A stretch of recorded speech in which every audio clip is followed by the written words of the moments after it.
Welcome to Explosive Enterprises. After nearly 2 years of extensive tinkering and gameplay with the Vipertech platform, we felt it's time to make a video on what we've learned, what issues still remain, and what we can do to fix them. If you're new to VT, we highly recommend watching our previous review, as today we're focusing on what's changed since then. Let's start with the bottom line up front. Over the past 2 years, the Vipers have been a joy to use. While there's still a widespread sentiment that these are wall hangers or collector's guns, I could not disagree more. In stock form, they're efficient, accurate, durable, and snappy, can go toe-to-toe with any other brand of GBBR in performance, and actually improve with age and use. We still stand by the basic conclusion of our review, which is that these are excellent guns at a competitive price point relative to their quality, but they aren't perfect, and there are some significant issues that need to be addressed. We also mostly agree with the review made by Waldo Customs, despite his conclusion that the gun ultimately wasn't for him, so if you're looking for a second opinion, check his channel out.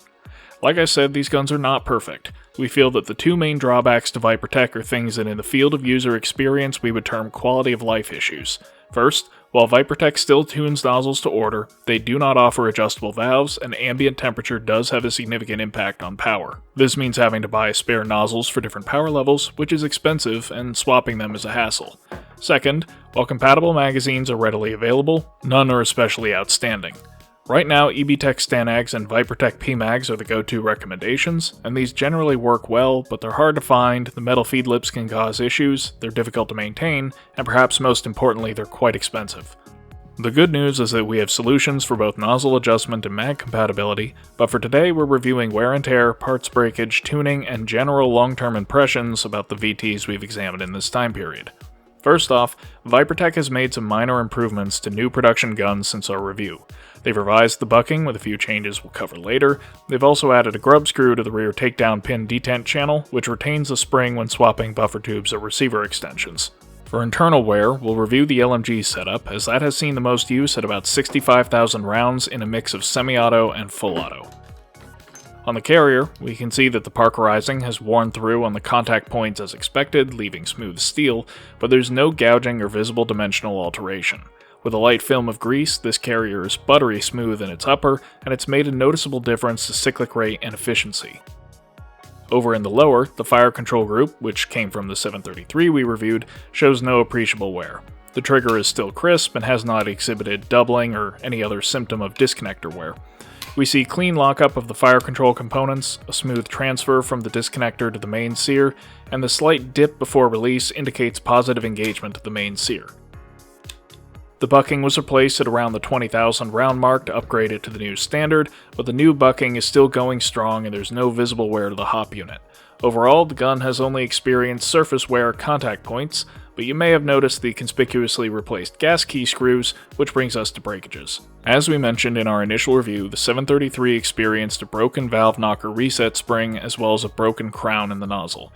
These were replaced by a VT free of charge and have not recurred since in either the same gun or others. As well, the same gun's nozzle broke another one of its faux locking lugs from a jam, although this is purely cosmetic damage. In the LMG, one of its gas key screws sheared from a jam at around the 20,000 round mark, again a cosmetic failure, although not one that should occur with properly tempered steel screws. Well, with both screws replaced, it did another 45,000 rounds before the nozzle return spring snapped. Okay, time for a theory. The LMG was built in mid-2021, so right after the 733 that has proven most problematic, but we haven't had any issues with the 2022 M16A1, and we're aware of several much older guns that have not had these issues either. Given the timing, we hypothesize that either VT received a bad batch of materials due to COVID, or they rushed production in early 2021, resulting in insufficient tempering. Metal that isn't tempered properly may shear or snap seemingly at random under stress, which is the failure mode we've consistently seen across all the parts that have had issues. Well, that's just speculation. And regardless, the machine gun is something of an ongoing torture test, so we aren't particularly surprised by it breaking things, especially below freezing, which exacerbates any inherent brittleness. In any case, springs are some of the cheapest parts to replace, so we try to keep a few spares on hand just in case. Are you angry? A little bit. Now, for most aspects of disassembly, please refer to the previous review, but since we didn't cover valve knocker spring replacement before, let's do it now. First, we remove the bolt catch roll pin and dump out the bolt catch parts. Then we remove the magazine release. Hidden behind the mag release is a grub screw. This is thread locked and very tight from the factory, but once loosened, it allows the valve knocker or gas firing pin assembly to come out the top with a bit of leverage. Once the screw is removed, the two halves of the assembly can be pried apart, freeing the valve knocker. Note that these shims go on the outside of the spring, although older guns may not have these shims at all. For reassembly, just reverse these steps, making sure to keep the spring legs from getting pinched. We also added these small bends to the ends of the legs, just to help keep them from getting caught on the receiver during reassembly. That's it for breakages, but there's one significant pitfall we ran into across all these builds, and that's feeding. To be clear, the guns fed fine out of the box when used with decent BBs, but after taking the guns apart for custom builds, we started running into serious feed issues. It turns out that the depth to which the barrel is seated in the hop unit is critical. If it sits too far back, allowing the bucking to protrude out from the hop unit, the BB will catch on the lip of the bucking and either jam in place or break. Instead, the bucking should line up with the sleeve section of the hop unit. Once this assembly error was corrected, the guns stopped jamming like Bob Marley at a fruit cannery and went back to feeding flawlessly. But then VT slightly redesigned the bucking, as we mentioned earlier. The new design has a thicker lip, and we started noticing the same sporadic misfeed occurring with brand new guns, especially with bio BBs, so a fix was needed. Let's walk through diagnosing this issue. First, insert a single BB into a VT-compatible magazine. Insert it into the gun, pull back the charging handle, and slowly ease it forwards. If the feed geometry is good, the BB will feed smoothly all the way into battery.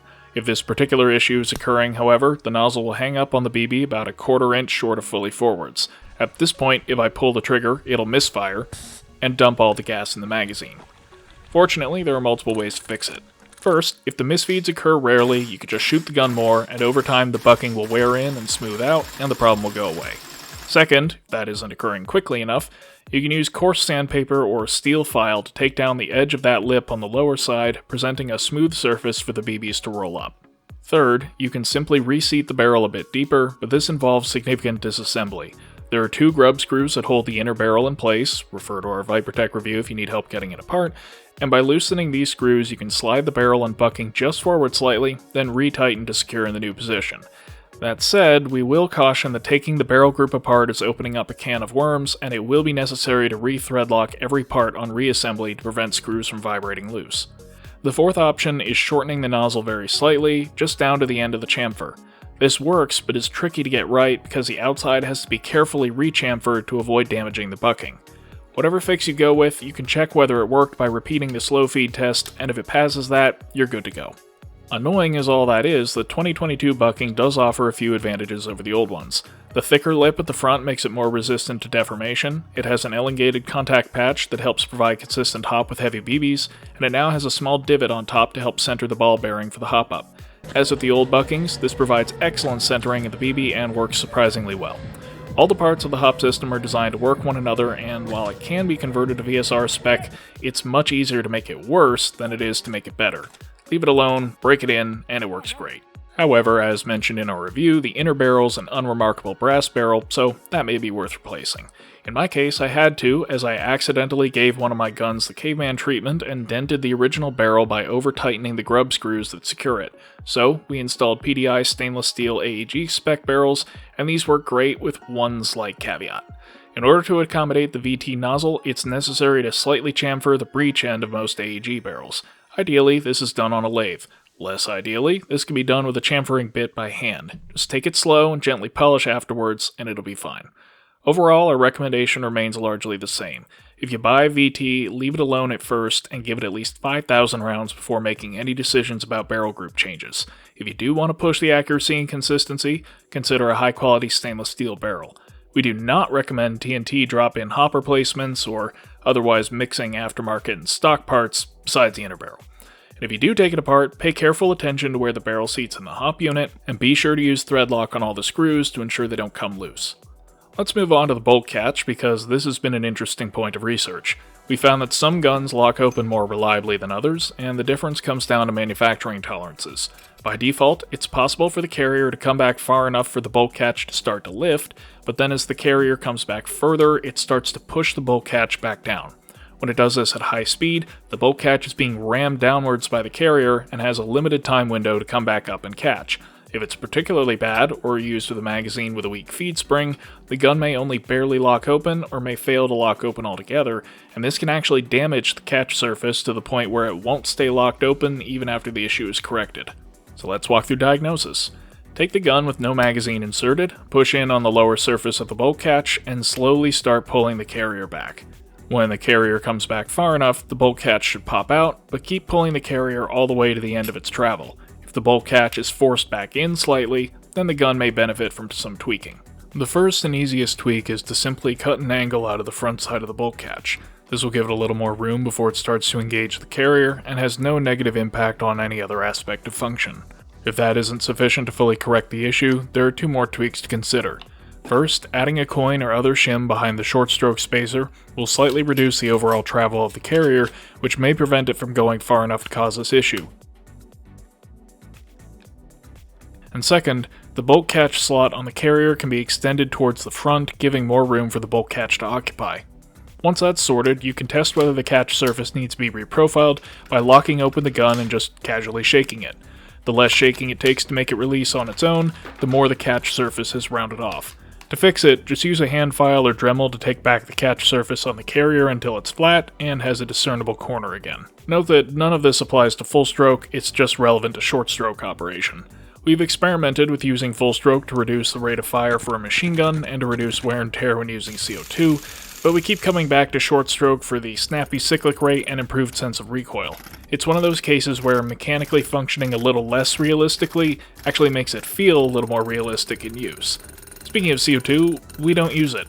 With basic winterization, these guns work excellently on propane down to freezing and can be used below freezing with propylene. We stand by the recommendation to invest in a Western Arms recoil spring for use in cold weather, as it improves efficiency, but we've also noticed that it significantly improves reliability of lockback with older Western Arms magazines, particularly when paired with the soft hammer spring from VT. For example, using a stock recoil spring in Pro-Win magazines, we stop seeing lockback after only a few shots. The mags have gas, but just can't deliver it quickly enough to fully cycle the carrier. With a Western Arms recoil spring, on the other hand, they lock back consistently until they run out of gas. So, while we still highly recommend the soft hammer spring for better winter performance, slightly improved efficiency, and a lighter trigger pull, both the stock VT recoil spring and a Western Arms spec recoil spring are handy to have around. The stock one provides both a high cyclic rate and snappy bolt travel in warm weather, while the Western Arms spec recoil spring is great for cold weather or low output mags. Recoil springs are dirt cheap, so try it out and see what you think. Next up, there are a couple of issues we've run into on the nozzle, and they're all the result of tinkering.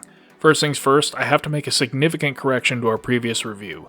We stated that the front nozzle O-ring is slightly smaller than the rear one, which seemed like an odd design choice, and we recommended swapping the front O-ring to the larger size. The thing is, it should actually be that the rear O-ring is the small one and the front one is larger. We had them reversed. Frankly, I don't know if we received it from VT with the O-ring swapped or if I just mixed them up when reinstalling them, but either way, we no longer recommend replacing either O-ring. What we discovered is that having the rear O-ring be 12x16, the larger size, increases the risk of an overfilled magazine causing the O-ring to get forced out under pressure and pinched on the carrier at the end of travel. With the O-rings in the correct orientation, again smaller to the rear and larger to the front, it seals perfectly fine and we have not experienced O-ring related malfunctions at all since fixing it. If you've replaced your O-rings on our advice, we sincerely apologize for the misinformation and suggest reverting to the correct stock configuration. Second, if the nozzle is ever unscrewed, it must be thread locked and firmly tightened for reassembly. Failing to do so will allow the nozzle to start to unscrew, which will both leak and increase the overall length of the carrier until it prevents the two halves of the receiver from separating. And third, if the E-clip on the back is removed, it's best to replace it. A 3.2mm E-clip will fit perfectly, and these run $3 or $4 for a bag of 100. While replacing it every time may seem like overkill, and it probably is, metal fatigue from inserting and removing the E-clip will cause it to loosen, and if it falls off during use, it may allow the retaining plug to pull out and then start getting mangled as it repeatedly smashes into the carrier. E-clips are cheap and easy to get, nozzle parts are not. And that's it for the guns themselves. I know it probably sounds like we run into just constant problems, but keep in mind this is across multiple guns and about 100,000 rounds in total. Even on the problematic 2021s, the mean time between failures has been significantly higher than other brands we've worked with, and in many cases the issues we've encountered have been inadvertently self-inflicted. Still, it's annoying that we're still having to correct out-of-the-box design flaws with the feed and bolt catch geometry, but at least those are one-time fixes. Now let's talk BBs. In Waldo's review of the Vipertech platform, he reported frequent misfeeds. Waldo, if you're watching this, I'm sorry for calling you out, and I want to stress to our viewers that we agree with most of his review, but I know the guy who now owns your gun. And when I have access to it, and the same mags Waldo used, I too can shoot BLS BBs through it all day without any issues, so we can only conclude that it was the BBs that caused the malfunctions. These guns are sensitive to BB quality, and minor discrepancies in surface finish can cause issues. As a general rule, it's best to stick with a high-quality manufacturer like BLS. That sensitivity really reflects a broader trend with these guns. They're pushing a lot of mass at high speed against strong springs through parts made of steel and aluminum and manufactured with tight clearances. If a BB gets stuck in something like a TM, it will politely request the gun to stop so that you can clear the malfunction. Whereas if a BB gets stuck somewhere in a VT, there are no plastic parts to soak up impact here, or weak springs that allow loosely toleranced parts to sort out any imperfections. VT parts are tough, but if anything is wrong, it will let you know in a hurry. Now to be clear, this doesn't seem to be a problem for stock guns as long as they're used with good BBs. The guns we've examined have all been put together well, with parts tightly torqued into place and thread locked to keep them secure. If a gun does demonstrate the feeding or lockback issues we noted earlier, they can be fixed without any disassembly beyond field stripping. It seems that where people get into trouble is taking these guns apart and being insufficiently thorough in reassembly, or retrofitting older guns with newer parts, or using aftermarket parts. Anything that impacts fitment or tolerancing has a potential to introduce significant and sometimes difficult to diagnose problems. But when everything is fitted properly and broken in, the out-of-the-box quirks are addressed, and using good ammo and good mags, these guns have proven capable of working without significant wear and tear across tens of thousands of rounds, growing more efficient and more reliable as parts bed in and smooth out. As mentioned in our initial review, these are the only guns we've worked with that get better with time and use rather than worse, and that speaks to the quality of materials used in construction and the care with which they are assembled. Of course, that's aside from those weird and unpredictable failures on the 2021 parts, but fortunately they seem to have been corrected in newer production. Still, there remain those quality of life issues regarding nozzles and magazines, so we'll be covering how we address those in the next video. For now, we hope you found this useful, and thanks for watching. That's Gabe!